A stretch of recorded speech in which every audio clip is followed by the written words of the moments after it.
보호 종료라는 이름으로 시설에서 나와 사회에 첫 발을 내딛는 자립준비 청년. 별다른 준비도 하지 못한 채 어른의 삶을 시작하는 이들이 겪는 현실적 어려움은 결코 녹록지 않은데요. 지속 가능한 자립을 위해 자립준비 청년에게 필요한 도움은 무엇인지 알아봅니다.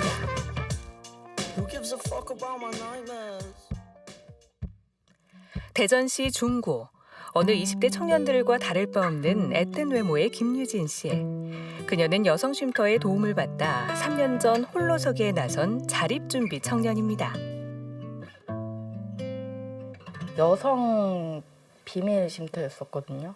고등학교 2학년 때 들어와가지고 대학교 1, 2년까지 와서 4년 다니고 그 다음에 퇴소를 하게 돼가지고 살고 있습니다. 보호자가 없거나 보호자로부터 이탈 혹은 보호자가 양육에 적당하지 않아 분리 조치되는 보호 대상 아동은 연간 3,500여 명. 이들은 일정 연령이 경과하면 보호받던 시설이나 가정에서 나와 자립준비 청년이란 이름으로 홀로서기에 나섭니다. 다행히도 유진 씨는 간호사로 진로를 정해 자신의 삶을 꾸렸지만 당시 어려움을 겪는 주변의 친구들도 적지 않았습니다. 바로 취업을 하고 알바로 그냥 시작한 친구들도 있었고 해서 월세 나가는 게 너무 막막한데 어떻게 하면 좋을까 하면서 좀 힘들어하는 친구들이 꽤 있었어요.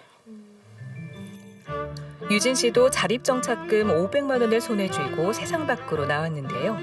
어떻게 하면 생계를 유지할 수 있고 자립생활의 기반을 마련할 수 있을지 앞이 캄캄했습니다. 처음에 자립을 할 때 생활비가 아예 없었어요. 그때 알바를 할 수 있는 상황도 아니었고 생활비 대출을 하면서 사용을 하고 있었는데 이제 500만 원을 들고 밖에 나가서 보증금이랑 월세를 내면은 또 500만 원이라는 돈이 되게 적잖아요. 그래서 그걸 다 소진하게 되면 내가 또 어떻게 살아야 되나, 공부도 하지 못하고 그냥 알바를 하면서 살아야 되나 이런 생각을 했었는데 네, 그 부분이 처음엔 제일 막막했던 것 같아요. 정보가 없었을 때. 특히 유진 씨의 경우 보건복지부 소속이 아닌 여성가족부 소속 쉼터에서 보호를 받아 자립준비 청년 지원 혜택을 받을 수 없었는데요. 발견 경로에 따라서 다른 정부 부처에 소속되기 때문에 가정을 탈출해 보호시설에서 성인기를 맞는다는 공통적인 상황에 놓여 있음에도 불구하고 받을 수 있는 지원이 다릅니다. 유진 씨는 여성가족부 소속 쉼터를 나왔기 때문에 당시 보건복지부에서 지원하는 경제적 지원을 받지 못했습니다. 자립 지원으로 제가 혜택을 받은 것보다는 약간 차상위로서 받은 게 더 크기 때문에 자립 지원을 그렇게 막 제가 받은 거는 크게 없다고 생각을 하거든요. 자립 지원 혜택에서 소외되는 청년이 없도록 사각지대를 해소하는 노력이 필요하다고 전문가들은 말합니다. 약간 조건이 안 돼가지고 지원을 받을 수 없는 분들이 계세요. 예를 들어서 여가부 시설을 이용한 청년들 같은 경우에는 지원을 받기가 어렵습니다. 우리가 찾은 대상에게 충분한 서비스를 제공하는 것도 중요하지만 비슷한 환경과 조건에 있는 분들을 조금 더 확대해 나가는 노력들이 필요하지 않을까? 정부는 경제적으로 힘들어하는 자립준비 청년을 위해 지원을 확대하는 정책을 내놨습니다. 자립수당과 자립정착금을 인상하고 주거와 의료 혜택도 확대했습니다. 한편 자립을 위해서는 경제적 지원만큼 정서적, 심리적 지원 또한 필수적이라는 각계의 의견이 나오는 상황. 대전의 한 민간단체에서는 자립준비 청년에 대한 정서적 지원의 중요성을 깨닫고 힘을 모았습니다. 보육시설 아동이기 때문에 성장하면서 느끼는 또 겪게 되는 긴장감이나 이런 게 있어요. 학교에서든 기본적인 관계에서든 이런 것들이 조금 정서적인 그 폐쇄성, 약간 고립감 같은 것들을 형성한다고 저는 생각하거든요. 실제로 좀 그래요. 그래서 이 청년들은 실제적으로 나가서 생활할 때는 대학을 다니든 취업을 하든 실질적으로 겪는 어려움들은 사실 정서적이고 관계적인 것 때문에 온다라고 저도 판단했고, 특히 아동보호 조치가 종료된 자립준비 청년 중 20%가 연락두절 상태인 것으로 나타났는데요. 대부분 심리적으로 불안한 상태인 이들이 고립 단절되거나 극단적 선택을 하지 않도록 정서적 지원이 필요하다는 지적이 나옵니다. 같이 살던 동생이 그 친구도 이렇게 잘 살아보고 싶어 했던 친구인데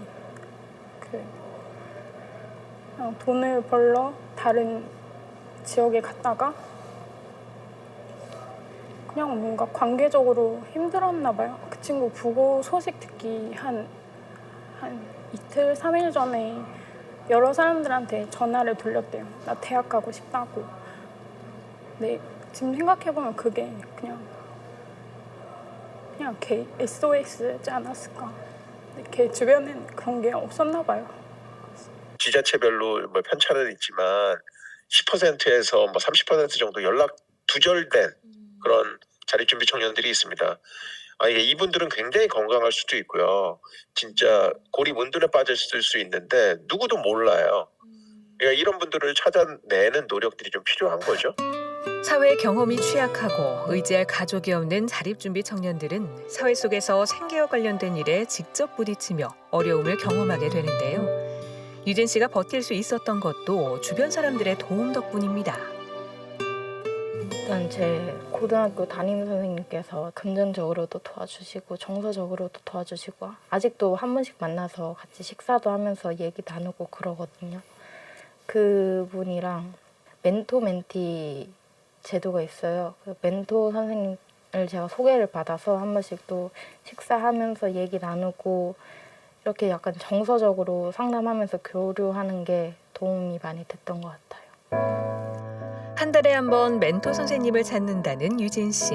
처음에는 조금 낯설었지만 횟수를 거듭하면서 두 사람은 속 깊은 이야기를 나눌 수 있을 만큼 가까워졌습니다. 처음에는 굉장히 되게 좋아 보이고 인상 좋았지만 좀 약간 어두운 부분도 있었고 약간 이렇게 사람들을 대할 때 이렇게 경계하는 게 좀 보였었거든요. 얘기하면 할수록 이 표정이 너무 밝아지는 거예요. 그래서 멘토라고 하는 건 뭔가를 도와주는 게 아니라 친구들과 함께 살아가는 거고 또 같이 어떻게 이 삶을 즐겁게 행복하게 할 수 있을까? 그게 정말 보람됐었어요. 조언을 구하거나 도움받을 인적 네트워크가 부족한 청년들에게 멘토는 든든한 울타리인데요. 자신을 옆에서 지켜봐주는 어른이 있다는 것만으로도 큰 힘이 됩니다. 시험을 봤는데 합격을 했다고 선생님, 제가 수업 중이었는데 전화가 왔어요. 근데 너무 그 목소리가 너무 밝고 내가 그걸 빨리 알려주고 싶어서 전화를 했다고 하는데 너무 기쁜 거예요. 가족처럼 내가 이 합격을 하고 그런 거를 알려야겠다. 알리고 같이 나누면 좋겠다. 축하를 받고 싶다. 이런 마음으로 전화를 했는데 정말 그렇게 해주시니까 기뻤죠. 유진 씨처럼 자립준비 청년들이 사회 구성원으로 살아가려면 주변 사람들의 도움과 지지는 필수적인데요. 하지만 정서적 지원이 충분히 이루어지기엔 지원을 담당하는 전담 인력은 부족한 상황입니다. 2023년 기준 자립준비 청년은 11,403명인데 반해 전담 인력은 161명. 한 명이 무려 71명의 청년을 맡는 셈입니다. 대전의 자립준비 청년은 400명인데 반해 전담 인력은 7명입니다. 사례 관리는 굉장히 품이 많이 들어가요. 여러 번 만나서 그 친구의 욕구도 파악을 해야 되고 욕구에 맞는 지원을 해야 되고 그리고 상처가 있는 친구들 할 얘기가 또 많기 때문에 만나면 이제 대면 상담 시간도 되게 길어지고 이런 부분이 계속 있다 보니까 사례 수가 많아지면은 아무래도 이게 질적으로 힘을 기울이기가 좀 한계가 있겠죠. 사회적 관심이 높아지면서 자립준비 청년에 대한 정부 민간의 지원이 확대됐지만 정서적, 심리적 지원은 아직 미진한 상황입니다. 이 문제는 정부의 정책 지원과 함께 우리 모두가 나서야 할 일입니다. 저는 청년들이 이제 그런 어떤 지지와 울타리 같은 것들을 사실 경험하지 못하고 사회로 나와 있잖아요. 그냥 옆에 내가 큰 거 하지 않더라도 내가 그 청년을 긍정적인 눈으로 바라보고 응원하면서 옆에 있어주면 된다라는 마음이 전 제일 중요하다고 생각해서 제가 도움을 청했을 때 그거를 내치지 않고 저를 받아주고 저를 긍정해 준 거잖아요. 제 얘기를 막 들어주고 공감도 해주고 긍정해 주는 게 있다 보니까 저도 약간 적극적이게 되면서 스스로 뭔가를 한번 해볼까 하면서 계획을 하기도 하고 이 고마움을 제가 받은 고마운 마음 같은 걸 좀 나눠드리고 싶다. 나를 지지해주는 한 사람만 있어도 험한 세상을 헤쳐갈 힘이 생긴다고 합니다. 5월 가정의 달, 우리 가족만 돌보는 것이 아니라 조금만 시선을 넓혀 주변의 홀로서기 청년들을 살펴보는 것은 어떨까요? 자립준비 청년의 진정한 자립을 위해선 걸음마를 하다 넘어져도 괜찮다고 일으켜줄 좋은 어른이 필요합니다.